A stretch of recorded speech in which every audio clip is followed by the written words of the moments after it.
you take this somewhat provocative stance that chasing happiness actually makes people unhappy. I mean, I say somewhat because anyone who's actually chased happiness has found that it does lead to unhappiness.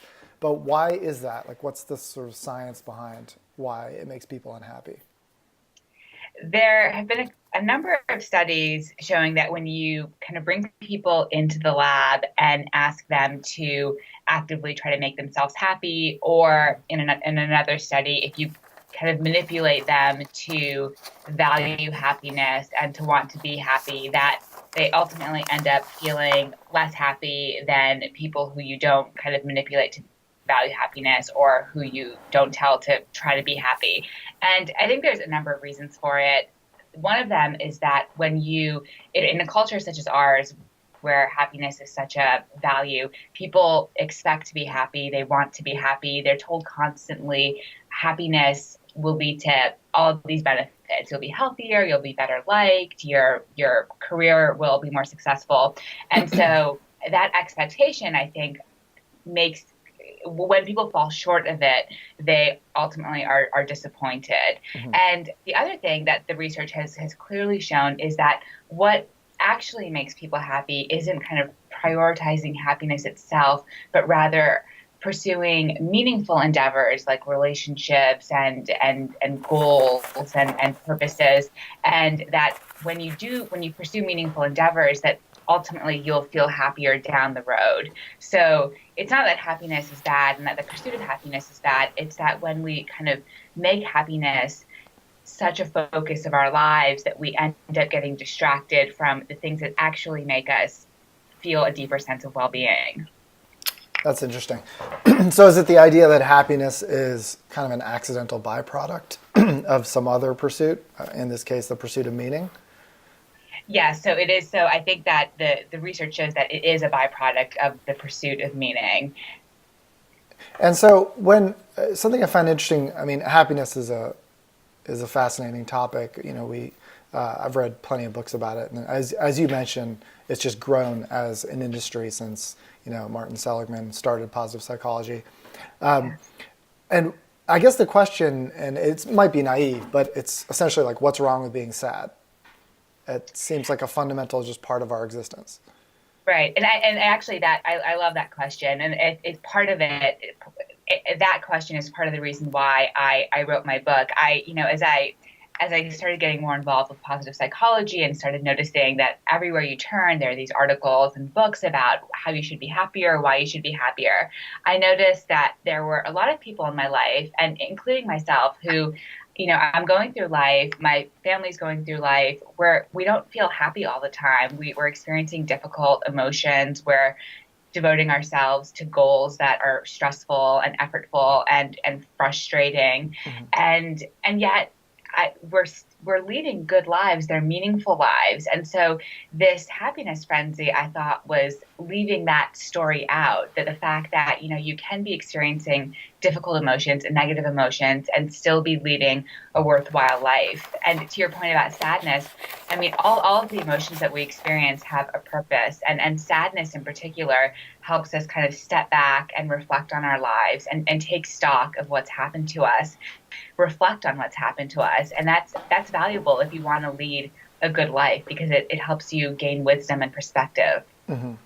One of the, I think, sort of most traditional or default ways for people to find meaning in their life is through spirituality, whether it's organized religion or some personalized version of that. Do you think that's fundamental to finding meaning, or is there a way to do it without that? I think the question of meaning is ultimately a spiritual question if you're kind of defining spirituality as the area of life that's concerned with ultimate things, ultimate concerns. So meaning and spirituality, I think, go hand in hand. That said, I don't think that you necessarily need to be a religious person or have faith or even believe in God in order to find meaning in life.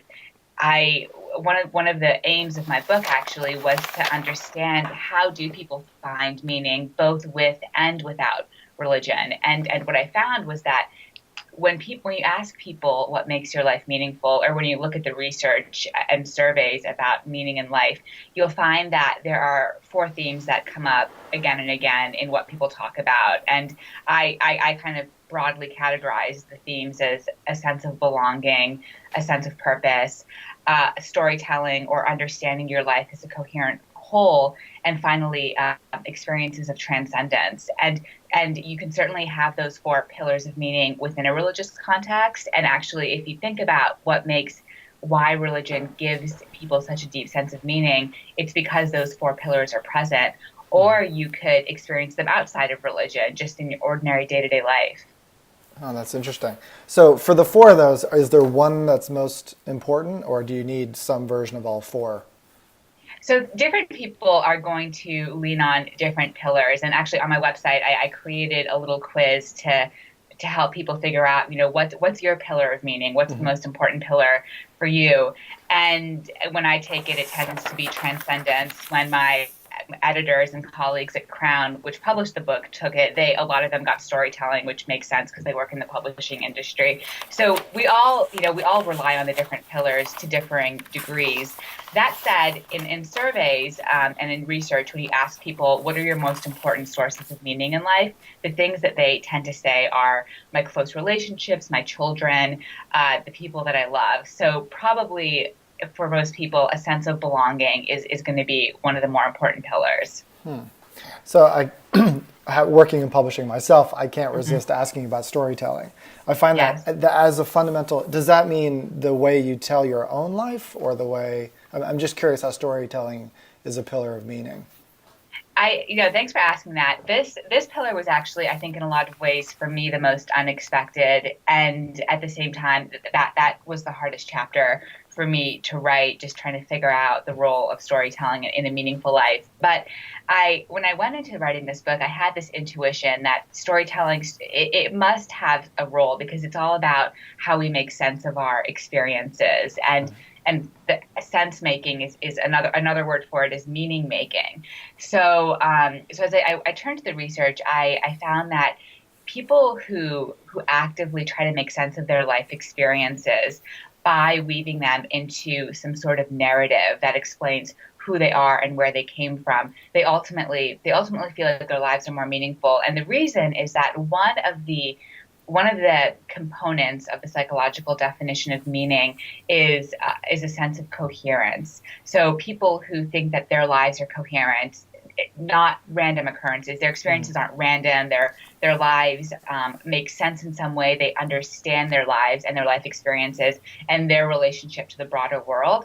They tend to feel that their lives are more meaningful. And the way you get to coherence is by storytelling, both about your life and also, listening to other people's stories as well, because those stories help you understand other people better and yourself better.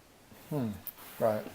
Well, one thing I thought was really interesting was this idea that trauma doesn't have to be just something that essentially guts you, that leaves you destroyed, but it's a means of growth as well, which I think isn't quite as commonly discussed. So, could you talk a little Right. bit about this idea of like post-traumatic growth? Yes. So I don't know if have you seen the movie Manchester by the Sea? I haven't seen it yet. Everybody's telling me to see it. I saw it over the holidays. It's Yeah. it's a wonderful movie. It is extremely sad, and Right. it's basically about this man who has a very traumatic thing happen to him, Hmm. and afterwards he's kind of broken and a shell of the person that he used to be. And we talked about sadness earlier, and definitely it's important to experience those emotions, especially after a traumatic experience. And it's okay to feel sad Hmm. and broken and devastated. But I think that this film and so much of our popular culture paints this picture of trauma as shattering, like this movie does. And that's one part of the story, but it's not the only story. People, and in fact, more people grow after their traumatic experiences than experience post-traumatic stress disorder. And the way they grow is by, again, relying on these pillars of meaning that I write about. So, for example, they realize after the traumatic experience that that their relationships are much more important. And in fact, their relationships are what help them get through the traumatic experience. And to give another example, if they actively sit down and try to write about the traumatic experience for as little as 15 minutes a day for 3 to 4 days, research shows that they ultimately heal more effectively. They're able to overcome the trauma because that writing process helps them make sense of the traumatic experience and helps them create a narrative around it. So in those two cases, a sense of belonging and storytelling help people grow. And so, I mean, it sort of ties into the concept of resilience, which I personally find really interesting, because you mentioned that resilience, even though there is some sort of genetic component to it, it's not a fixed trait. It's something that we can develop.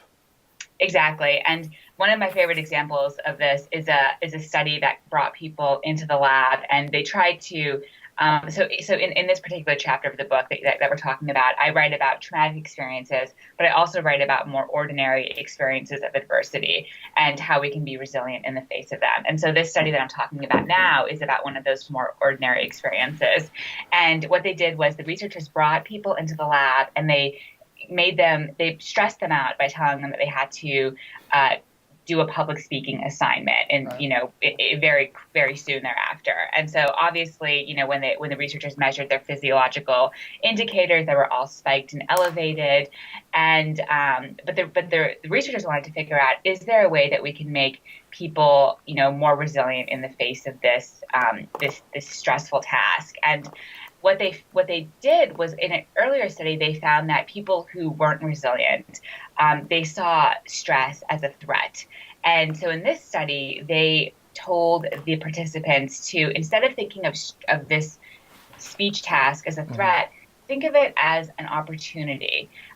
Think of it as a challenge that you're able to overcome. And once they reframed the task for them as less threatening and more something that they could do, they just kind of put their minds to it. They ended up being more resilient, as measured by how quickly their physiology was able to return to the baseline level. That's amazing. So literally the event was no different. It's just perception of it. Exactly. Right. It's so much about framing and developing the right kind of meaning mindset around it. Right. Yeah, I took a public speaking seminar or whatever in grad school, and I remember the one takeaway I remember was when you get really anxious and you feel terrified and butterflies and all that, just essentially reframe it as, oh, this is energy. This is just, you're excited. You're excited to do this. Exactly. So it certainly resonates with me. One thing I thought was really interesting was a bit of historical context was that, which shows how far we've gone, but you said something about how in the 60s, like a majority of college students went to college essentially in the pursuit of, one of their priorities was pursuit of meaning or a meaningful life and how to do that. And yet, I don't think a lot of people think of college or academia as a place to pursue meaning anymore. Do you think that there's been a shift in the culture because academia can't teach that, or why do you think that's happened? There's a wonderful book that talks about some of these ideas called Education's End. It's by a Yale professor named Anthony Kronman, and he writes about how traditionally in the United States the role of college was to help young people think deeply about the big questions of life, like how do I lead a meaningful life? What is a good life? What is my relationship to the bigger world? How can I contribute to others? But that over the last several decades, 100 years, that this traditional purpose of the university, of the college, has transformed. And he cites two reasons. One is the rise of the research university, which kind of made this question seem almost amateurish and dilettantish. Researchers were suddenly more interested in kind of studying and measuring very specific things, and questions of meaning just seemed big and vague and unimportant, compared to the more scientific questions that researchers were studying. And the second thing he talks about is just how it kind of became almost politically incorrect to talk about meaning, because we were kind of relying on traditional authorities and writers, novelists, philosophers, and that it didn't seem as acceptable to kind of rely on those authorities to help students figure out what the meaning of their lives is. So I do think that there has been a shift in the culture away from meaning. And I think there's also a third reason, which is just economic, that students going to college, maybe because the cost of college is so incredibly expensive now, they feel an imperative to use college as an opportunity to get a good career. So they're more likely to, study business or economics or what have you. And I think that's totally understandable.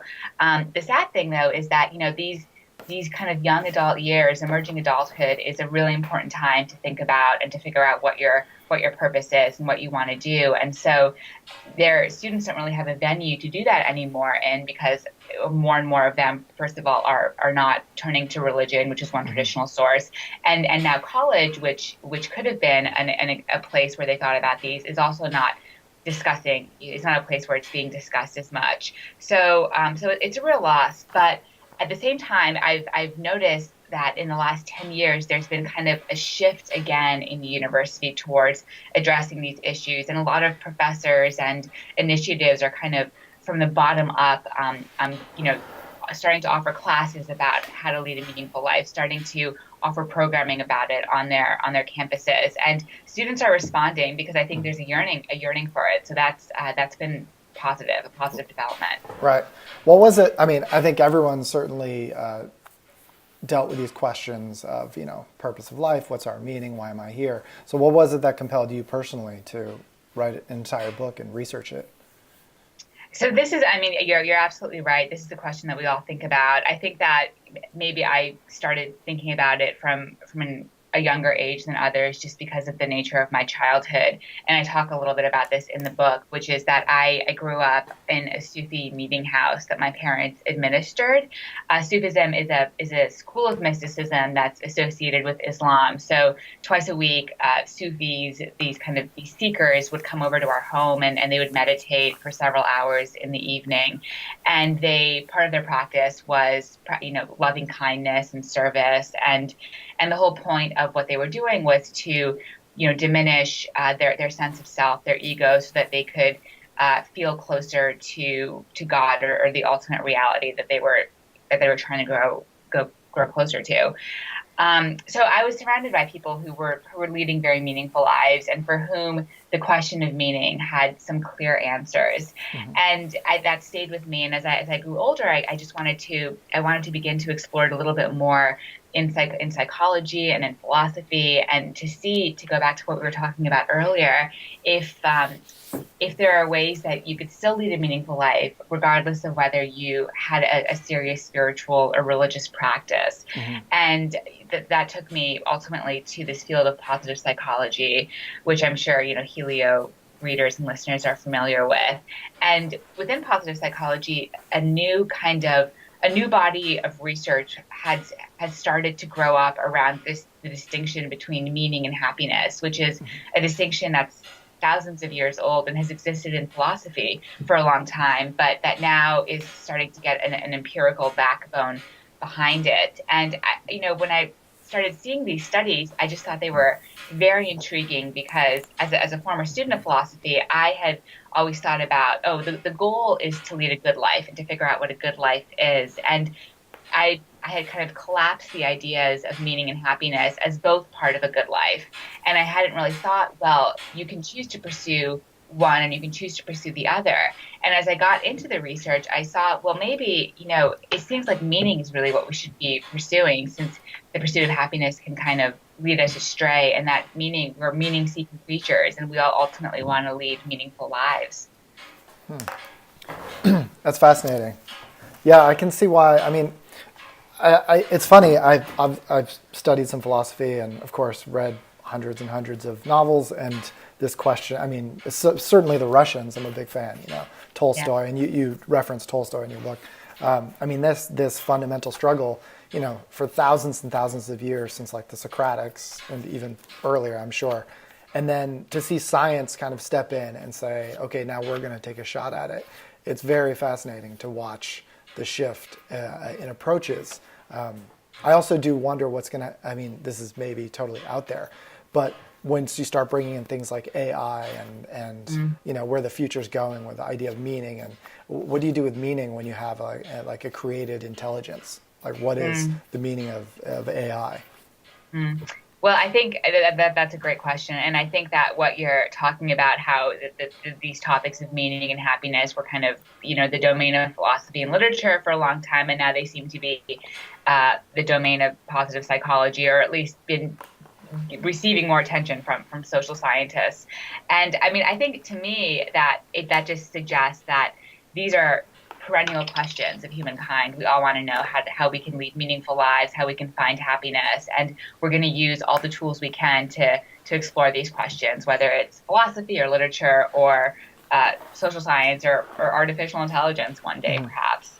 I thought it was interesting, and we can wrap up, but your subtitle is Crafting a Life That Matters. And crafting to me sounds very hands-on and do it yourself, as opposed to like finding the life that matters or discovering. So I'm sure that was a very intentional choice. A lot of this can be done, like enacted. Exactly. And I read about Aristotle a little bit in the introduction, and he thought that a meaningful life, a flourishing life, is an active life. And I certainly found that as I interviewed people and turned to the research. I think there's kind of a misconception in our culture that meaning and purpose are something that you find, or something that just kind of happened to you and hit you over the head. And once you discover what your meaning and purpose is, you'll be set for life. But actually, every day there are innumerable opportunities to find meaning within your life, and they're kind of at our fingertips, and whether we realize it or not. And we can all kind of tap into these sources of meaning that are all around us to find deeper fulfillment by seeking them out, basically. And that's an active task. That's great. Well, thank you so much for talking with me today. This has been a really fascinating conversation. Oh, Panio, thank you so much. This has been wonderful.